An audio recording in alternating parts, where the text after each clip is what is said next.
Sherfane Rutherford के runs, Quinton de Kock के runs और गजनफर के विकेट्स, 3 ओवरसीज का परफॉर्मेंस। और एक्चुअली ये मुंबई के लिए ब्लेसिंग नहीं, थोड़ी दिक्कतें बढ़ा सकता है। Hi guys, welcome to first video of my channel Crick Cinemas. ये वीडियो बहुत ही लो क्वालिटी, कुछ अच्छे सेटअप में नहीं लग रही होगी, तो प्लीज स्किप मत कर देना, अपना टाइम देना। कोशिश कर रहा हूँ अपने पैशन को फॉलो करने की, तो सपोर्ट करना गाइस, पूरा सुनना, एंड तक देखना। बात करेंगे मुंबई इंडियंस की गाइस। आईपीएल का टाइम है, पहला वीडियो आईपीएल का ही हो, इससे अच्छी बात हो क्या सकती है। मुंबई इंडियंस एक्सपर्ट्स, सारे एक्सपर्ट्स की लिस्ट में थी टॉप 4 की प्रेडिक्शन में, कि टॉप 4 में मुंबई का क्वालिफाई करना पक्का। पर अभी अगर हम पॉइंट टेबल देखें तो इस तरीके की परफॉर्मेंस आई नहीं है। पेपर पे बहुत स्ट्रांग टीम है मुंबई इंडियंस, लेकिन परफॉर्मेंस बिल्कुल नहीं आई है उस तरीके की।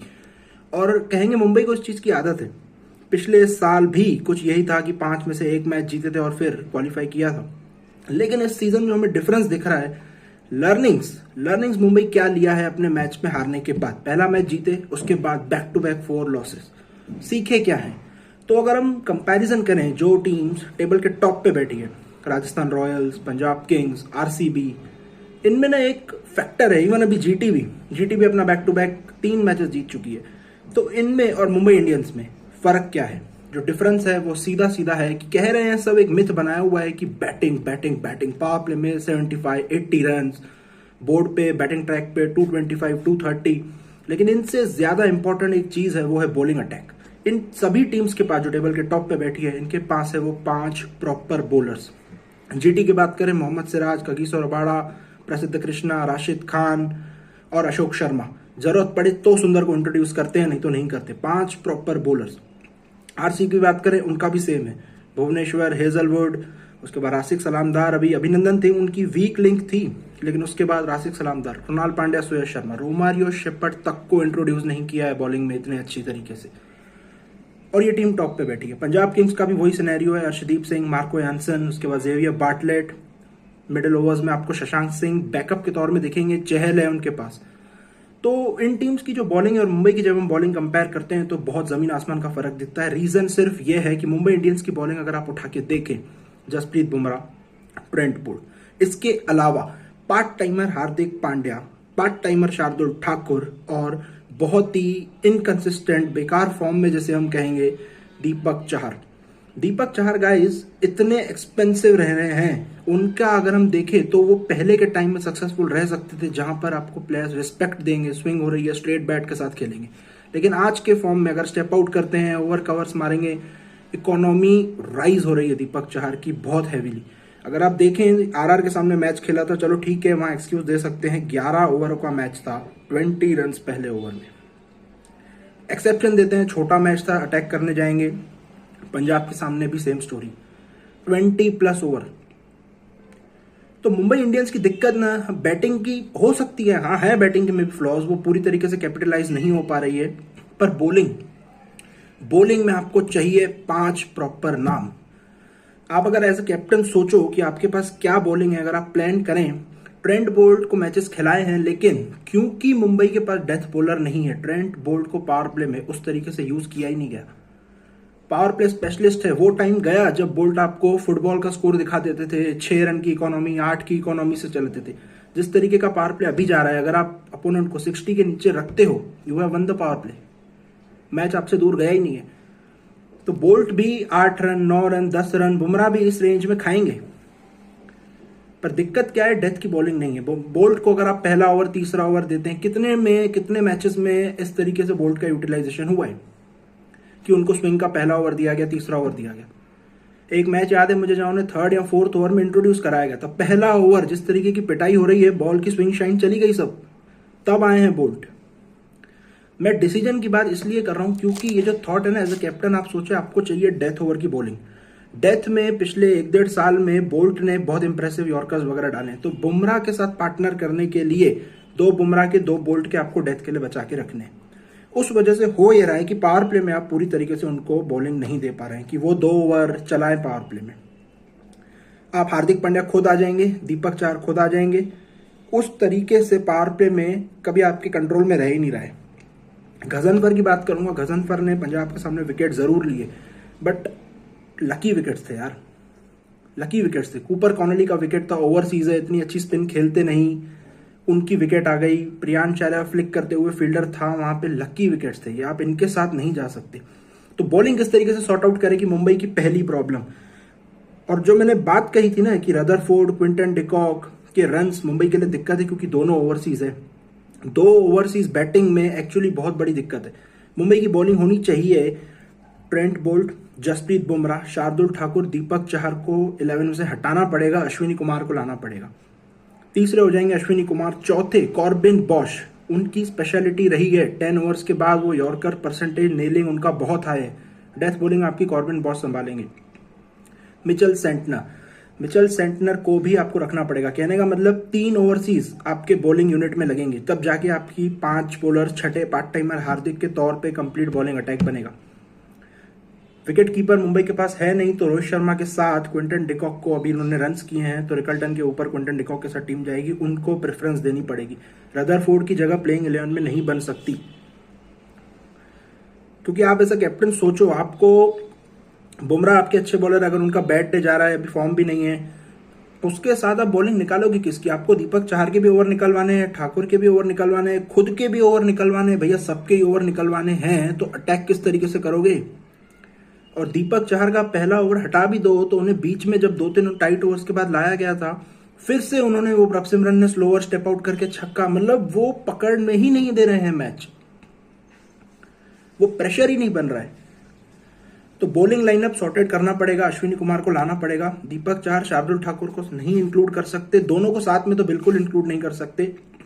गजनफर ने विकेट्स लिए लेकिन उनको भी ड्रॉप करना पड़ेगा, अनलेस फिटनेस कंसर्न नहीं हो बुमराह और सेंटनर के। तो बैटिंग की बात करें तो बैटिंग में सबसे बड़ा डिफरेंस था पहले ओवर में 1 रन और मुंबई की बॉलिंग में पहले ओवर में 20 रन। जितनी भी आप हर्डल्स में प्लानिंग करते हो, मैच के पहले प्लानिंग करते हो ना, एक ओवर स्टार्टिंग में ऐसा डालना आपको डाउट में रख देता है। जिस तरीके का क्रिकेट चल रहा है, आपने मैच 19 ओवर का बना दिया, 1 ओवर 1 रन में 19 ओवर का मैच बन गया। जहां आपको 60 क्रॉस करनी है, मुंबई जैसी विकेट पे आपको 70 टच करना है, क्योंकि 225 बनाने हैं, 200 नहीं। तो दिक्कतें पूरी तरीके से बॉलिंग में है मेरे हिसाब से। मैं कोई बहुत बड़ा एक्सपर्ट नहीं हूं, जरूर मेरी टोन उस तरीके से लग रही होगी गाइस, बट ये जनरली मेरा एक नेचर है, तो मैं बस एक सजेशन के तौर पे बोल रहा हूँ, क्योंकि इट हर्ट्स यार। मुंबई इंडियन जैसी टीम इस तरीके की परफॉर्मेंस देना हर्ट करती है बहुत, और आदत है मुंबई फैंस को ये देखने की, क्योंकि बाद में टीम उनकी राइज करती है, पर इस बार वो लर्निंग्स मिल नहीं रही है, वो सीख ही नहीं रहे हैं। बार बार भाई दीपक चहर, शार्दुल ठाकुर कहेंगे बहुत फैंस की भैया उसने अकेले ने तो विकेट दिलाए हैं, लेकिन बॉलिंग में वो प्रेशर ही नहीं बन रहा है। Slower wide of the stump, wide of side की लाइन पर चलाना, 2-3 वाइड जाएंगे, 1 डॉट करेंगे, 1 चौके के बावजूद भी 7-8 रन 3 बॉल में हो जा रहे हैं। तो वो प्रेशर बनाने के लिए आपको बॉलिंग चाहिए। स्टार्ट से आपको ट्रेंट बोल्ट, अश्विनी कुमार चलाएंगे। बुमराह को 2 ओवर आपको देने पड़ेंगे पावर प्ले में, क्योंकि जिस तरीके का गेम इवॉल्व हो रहा है, पावर प्ले जीतना मस्ट है हर टीम के लिए। हर टीम के लिए पावर प्ले जीतना मस्ट है। अगर आप उनको 55 तक रोकते हो, you have one the power play. Death में आप 1 बोल्ट का, 1 बुमराह का, बाकी बॉश संभालेंगे, इस तरीके से चलवा सकते हो। मिचेल सेंटनर की बात करेंगे कि मिचेल सेंटनर ने बहुत रन्स खाए, सब कहेंगे, पर अगर आप देखें पावर प्ले में 1 चलाया उन्होंने फिल सॉल्ट के सामने, जिसमें 20 रन का ओवर आया हो। उसके बाद अगर देखें उन्होंने खत्म कहाँ किया है, बहुत अच्छी 3 ओवर निकले हैं उनके, उसमें रजत पाटीदार भी था सामने। अगर आप उनका फाइनल स्पेल कमेंट में देखें, जो ये वीडियो देख रहे हैं, बहुत ही अच्छी बॉलिंग की है बचे हुए 3 ओवर्स में। अगर आप पहले ओवर को हटा दे तो पहले ओवर में पावर प्ले का प्रेशर, वहां पे एक तो वो डिसीजन सही था कि नहीं, मैं उस पर बात नहीं करूंगा, पर मिचेल सेंटनर भी चाहिए आपको, बैटिंग बैकअप भी देंगे। मिचेल सेंटनर, कॉर्बिन बॉश, इन लोगों से आपकी बैटिंग में डेप्थ भी आ जाएगी। रोहित शर्मा, क्विंटन डिकॉक, 3 पे तिलक, 4 पे सूर्या, 5 पे हार्दिक, 6 पे नमंदीर, 7 पे सेंटनर, 8 पे बॉश, 9 पे अश्विनी, 10 पे बुमराह और 11 पे बोल्ट आ जाएंगे। 12th पे आप किसी अनकैप्ड फिनिशर को, जो भी आपकी टीम में इंडियन हो, आप उनको इम्पैक्ट प्लेयर में यूज कर सकते हो। ये कैप्टन को फ्रीडम देगा कि हम बोल्ट को पावर प्ले में 2 ओवर चलवा सकते हैं। बुमराह का 2 ओवर अगर विकेट नहीं आई है तो एक के बाद एक और चलवा सकते हैं। अभी वो लग्जरी नहीं है, अभी हार्दिक को खुद आना पड़ता है, स्पिनर को लाना पड़ता है। मिडिल ओवर्स में पार्ट टाइमर्स आपके करें या फिर स्पिनर करे, power play has to be tight. Death के थॉट से वहां पर वो अटैक कर ही नहीं पा रहे हैं। ऑफ कोर्स बैटिंग में भी स्टेप अप करना पड़ेगा। बैटिंग में फेजेस में क्लिक हो ही नहीं रहे हैं, कोई एक फेज अच्छा एक फेज मिस आउट, इस तरीके से हो रहा है। बहुत सॉलिड टीम है, रिस्पॉन्सिबिलिटी उठानी पड़ेगी। ओपनिंग में क्विंटन डिकॉक के रन जरूर आए हैं, पर मुझे लग नहीं रहा है वो उतने कॉन्फिडेंटली रन बनाएंगे मुंबई के लिए, क्योंकि डायमेंशन सिर्फ लेग साइड और स्ट्रेट देख रहे हैं। पर ठीक है, उन्होंने रन बनाए, उनको बैक करना चाहिए। अभी और कोई ऑप्शन भी नहीं है विकेट कीपर का मुंबई के पास। तो ये चेंजेस आने वाले मैच में उनकी बॉलिंग सॉर्टेड रखेंगे। तभी मैं कह रहा हूं ओवरसीज स्लॉट में Rutherford, Quinton de Kock, Mumbai has to pick one. ये दोनों खेल ही नहीं सकते साथ में, क्योंकि आपको बॉलिंग में चाहिए। अभी हमने बात की बॉलिंग में चाहिए। कमेंट कीजिए आप मेरे इस लाइनअप से सहमत हैं कि नहीं। एज अ मुंबई फैन यार थोड़ी चिंता होती है, मैच में हम एक्साइटेड रहते हैं कि मुंबई आज अच्छा करेगी, आज अच्छा करेगी। कोई कहता है तो हम उससे कह लेते हैं कि मुंबई की तो आदत है, लेट आईपीएल स्टार्ट करते हैं। पर इस सीजन वो सीख नहीं रहे हैं यार। वो लाइनअप बार बार वही देख के, जो भी बैट्समैन बीच में रह रहे हैं उनको वो रिस्क लेना ही नहीं पड़ रहा है। उन्हें पता है हमें वीक बॉल्स मिलेगी, हमारा स्ट्राइक रेट भी अच्छा रहेगा, हमारा रिक्वायर्ड रन रेट भी कंट्रोल में रहेगा, हम मैच जीत जाएंगे। वो रिस्क लेना ही नहीं पड़ रहा है। रिस्क लेना नहीं पड़ रहा है। बुमराह के ओवर में भी 8-9 रन इजीली आ जा रहे हैं। अर्शदीप सिंह का बॉल इतना स्विंग हुआ था, अगर ट्रेंट बोल्ट रहते उस विकेट पे वो बॉल स्विंग करवाते। 8-9 रन भी अगर कंसीड करते हैं, 2 में 18, 2 में 19, एक ओवर और अच्छा, आप उन्हें रोक सकते हो 50-55 पे। पर एज सून एज आपका पहला ओवर ही 20+ चले जाता है, आप बचे हुए 8 की इकोनॉमी, 7 की इकोनॉमी से दे एक और को वो टारगेट करेंगे, 65-70 पे पहुंच ही जाता है। तो सबसे इंपॉर्टेंट पहले कि ओवरसीज आप अपने सॉर्टेड करिए 4। आपको बॉलिंग में ज्यादा चाहिए, बैटिंग आपके पास है, वो स्टेप अप करेंगे। कैप्टन को कॉन्फिडेंस रहना चाहिए कि मेरे लाइनअप में मैं इसको लगा रहा हूं, अब मुझे विकेट मिलेगी, या ये मेरा प्लान है। हर बॉलर का ओवर अगर आप निकालने के तरीके से लगाओगे तो फिर किस तरीके से बॉलिंग चलेगी। ये पहला वीडियो था गाइज, तो सपोर्ट करिए, कमेंट करिए कि आपको मेरी सोच कैसी लगी, लाइनअप किस तरीके से लगा, क्या मैं इम्प्रूव कर सकता हूँ इसमें। और आज आरसीबी का मैच है, उस पर भी वीडियो आएगी या शॉर्ट आएगी, देखो जिस तरीके से जो कर सकता हूँ। बाकी इस वीडियो पे लाइक कीजिए, सपोर्ट करिए और कमेंट ज़रूर करिए कि लाइनअप से आप सहमत हैं कि नहीं, या क्या मैंने कुछ गलती कर दी है तो मैं इम्प्रूव करूँगा उससे। जी हाँ, बाय गाइज।